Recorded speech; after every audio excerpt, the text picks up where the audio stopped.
keessan hordoftoonni chaanaala ijoollee Oromoo shananii akkam jirtan baga jiraattan. Guyyaa har'aa kana inshaallah nyaata bareedaa waliin hojjannaa. Turtiin keessan na wajjin haa ta'u. Nyaanni guyyaa har'aa hojjannu gara xumuraatti ka argitan taha inshaallah. Na wajjin turaa waan inni irraa hojjetamu isinitti agarsiisa. Amma ka isinitti agarsiisu kanarraa inshaallah piizza fi ciree ganamaa kan nyaatuun danda'amu daabboo ka jedhamu san hojjannaa inshaallah. Nyaata bareedaa dalaynaa na wajjin. Nyaata kana dalaguudhaaf wantoota nu barbaachisan dursee isin agarsiisa. Akkuma argitan asitti killee 4tu jira. Isin 2 godhatuu dandeettanii. Ani waan hedduu waan dalaguu hedduu 4 godhe jechuudha. Asitti ka argitan kun immoo daakuu kookosiiti. Daakuu kookosii jechuun kun isa kana jechuudha. Yoo keessa jiraatu baatellee homaa rakko. Itti aansuudhaan wanti nu barbaachisu kun asitti qimamii mi'eessituu garaagaraa soogidda irdii fi absuuda gurraacha fi akkasuma qimamii adda addaa ka urgeessuu fi bareechisu. Amma itti aansee dhadhaa itti naqanna. Dhadhaan keenya kana ka argitan kana jechuudha. Kun ogeessee as jira. Yoo dhadhaa hin qabaanne zayitii fayyadamuu dandeettanii jechuudha. Dhadhaa burcuqqoo tokko itti naqee jira. Itti aansuudhaan kookos illee itti naqanne. Amma sukkara itti dabalanna jechuudha. Hanguma barbaanne sukkara yoo keessaa hambisnes hin danda'ama.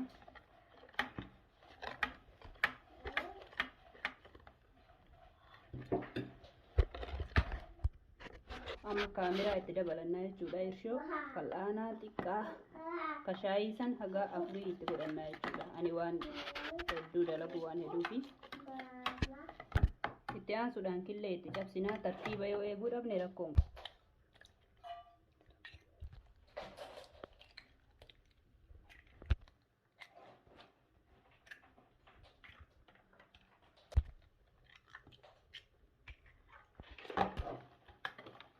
Amma aanan itti dabalanna.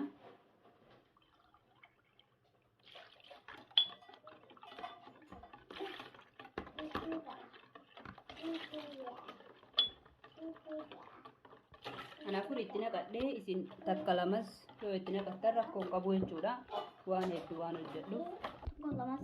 Amma itti aansuudhaan bishaan itti naqa. Bishaan walakkama aananii itti gootan jechuudha.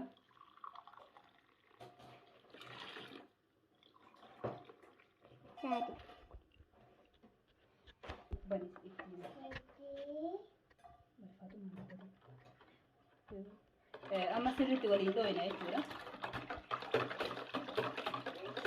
Akka gaariitti waliin dho'ina.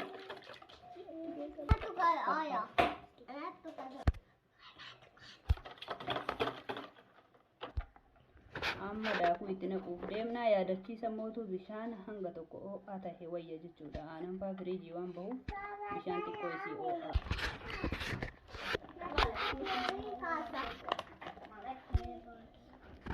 Inshaallah harkaan waliin dhahee bukeessee walitti deebina. Kunoo bukeessinee fidnee walitti deebinee jirraa jechuudha.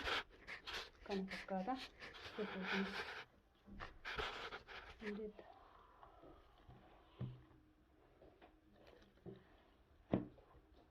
Kunoo bukeessinee jirra. Miciinee jirra hanga bukaa'utti eeyne akkana sa'a tokkoof walakkaa 2 hanga 2 walakkaa turuu danda'a jee yaada. Inshaallah itti deebinee wajjin kan hojjennu ta'a.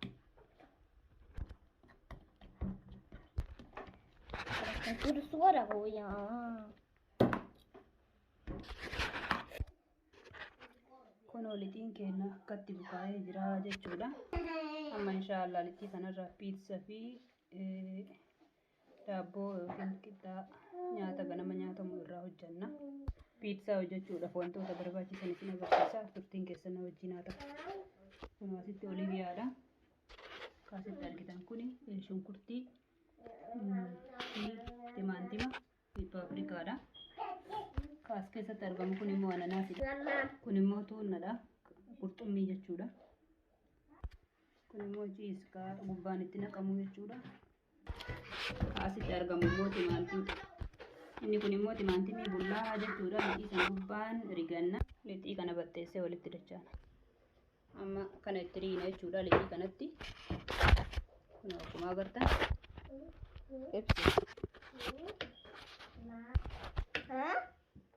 Mama. Kanatti illee riinee jira. Amma toonni itti firfirsinaa jechuudha. Lamaanittu. Amma shunkurtii itti firfirsinaa.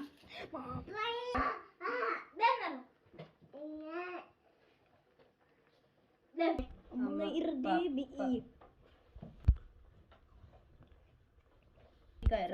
guuraa jechuudha.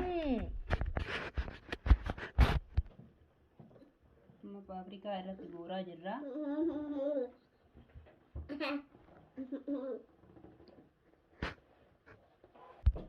Amma timaatima irratti naqaa jirra. Olivaa irratti firfirsinaa.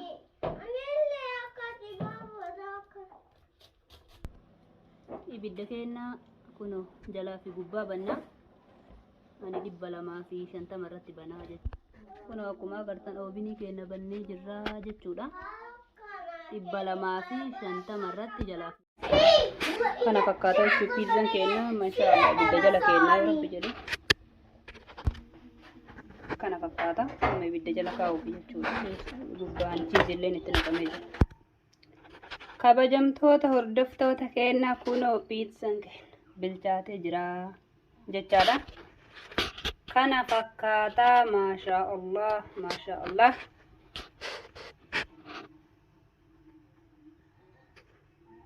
Kunoo pizzaan keenya kana fakkaata jechaadha. Inshallah muree isin agarsiisa.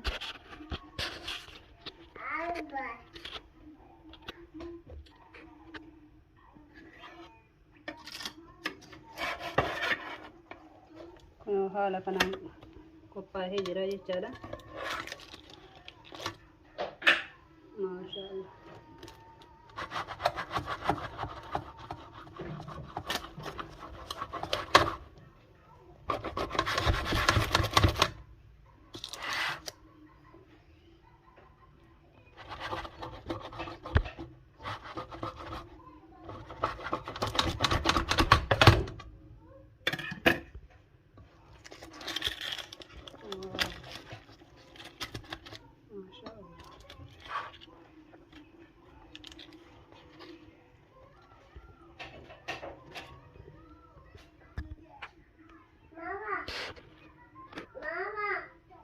Pizzaan kana fakkaata mashallah. Yoo isinitti tolee akkasumas akka itti fufee nyaata garaagaraa isinii dalagu barbaadan dalagee akka isinitti agarsiisu yoo barbaadan inshallah koomentii naa kennaa. Koomentii kana jajjabeessaa yaada keessan ibsadha. Immoo like, subscribe, share gochuudhaan inshallah nu jajjabeessaa isiniin jenna. Subscribe godhaatii maatii keenya tahaa isiniin jenna. Share godhaa hiriyoonni keessanillee akka argitu godhaa. Barumsa guddaadha inshallah. Kana fakkaata jechuudha pizzaan keenya guyyaa irraa.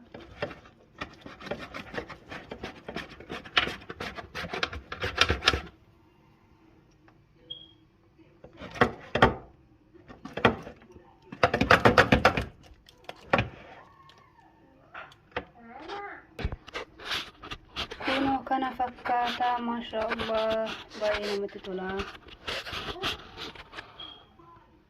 Kana jira jechaadha.